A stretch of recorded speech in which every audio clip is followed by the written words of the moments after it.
अस्सलामुअलैकुम dear students, मुझे उम्मीद है कि आप सब खैरियत से होंगे।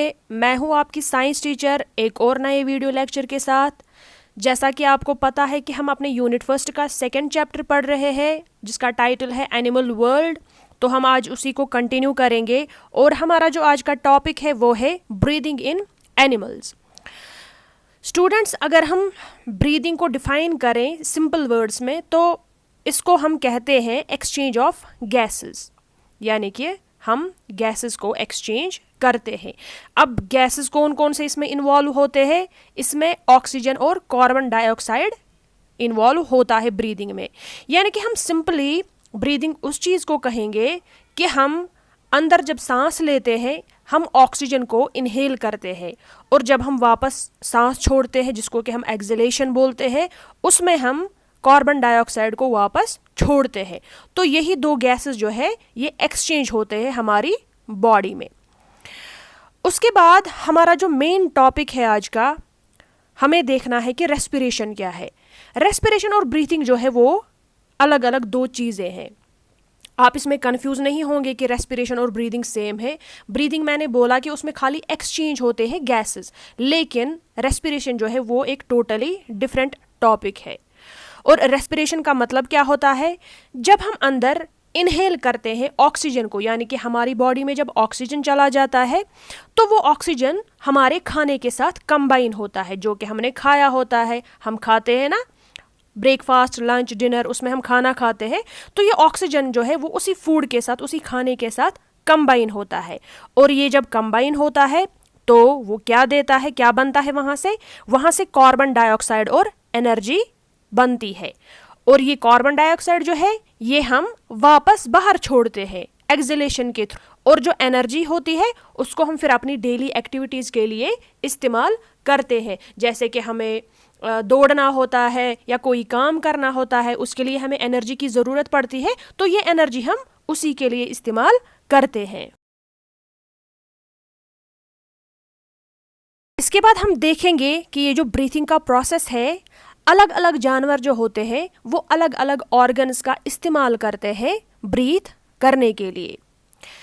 जैसे कि हमारे पास छोटे ऑर्गेनिजम्स होते हैं, लाइक अमीबा है, पैरामीशियम है, जो पानी के अंदर रहते हैं। तो ये कैसे ब्रीथ करते हैं? ये अपनी बॉडी सरफेस से ब्रीथ करते हैं। यानी कि इनके लिए कोई स्पेशल ऑर्गन नहीं होता है, बल्कि इनकी जो बॉडी होती है वो डायरेक्टली उसी बॉडी से क्या करते हैं? ब्रीथ करते हैं। इसी तरीके से जो इंसेक्ट्स होते हैं, यानी कि कीड़े मकोड़े होते हैं, उनकी बॉडी पे छोटे छोटे होल्स होते हैं जिनको हम स्पायरैकल्स कहते हैं। तो ये जो इंसेक्ट्स हैं, ये जो कीड़े हैं, ये इन्हीं स्पायरैकल्स के थ्रू क्या करते हैं?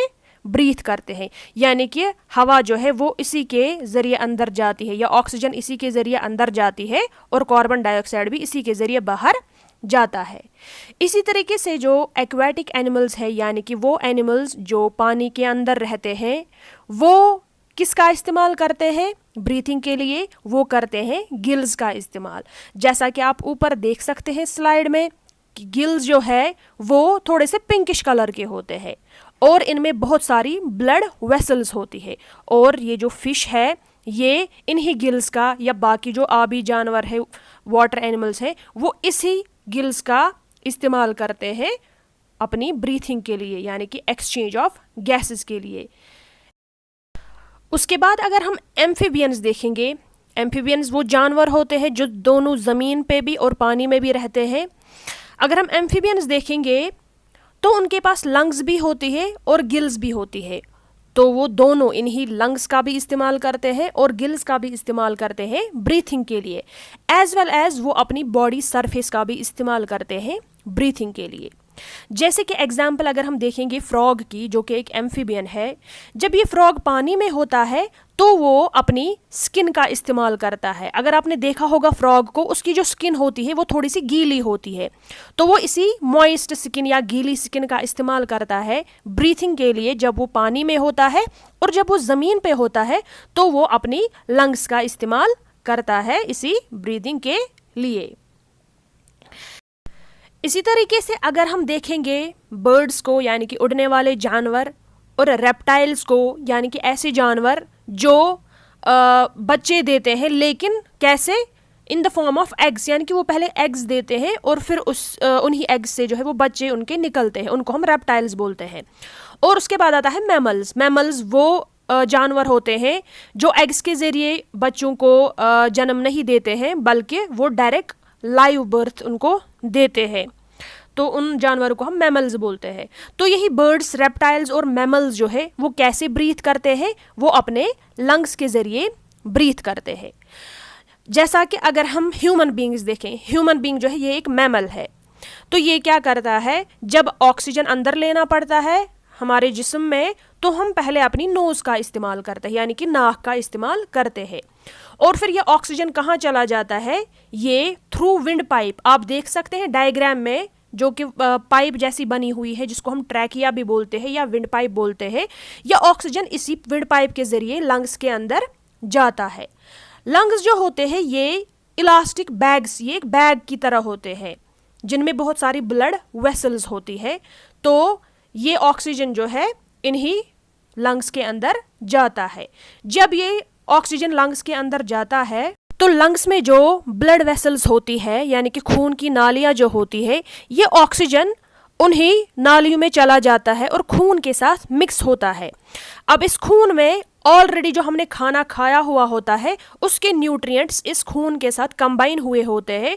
तो अब ये ऑक्सीजन जो है वो उन्हीं न्यूट्रिएंट्स के साथ या हमारे खाने के साथ मिल जाता है और फिर क्या बनाता है, जैसे कि हमने पीछे देखा था कि जब ऑक्सीजन फूड के साथ मिलता है, खाने के साथ मिलता है, तो वहाँ से कार्बन डाइऑक्साइड बनता है और एनर्जी बनती है।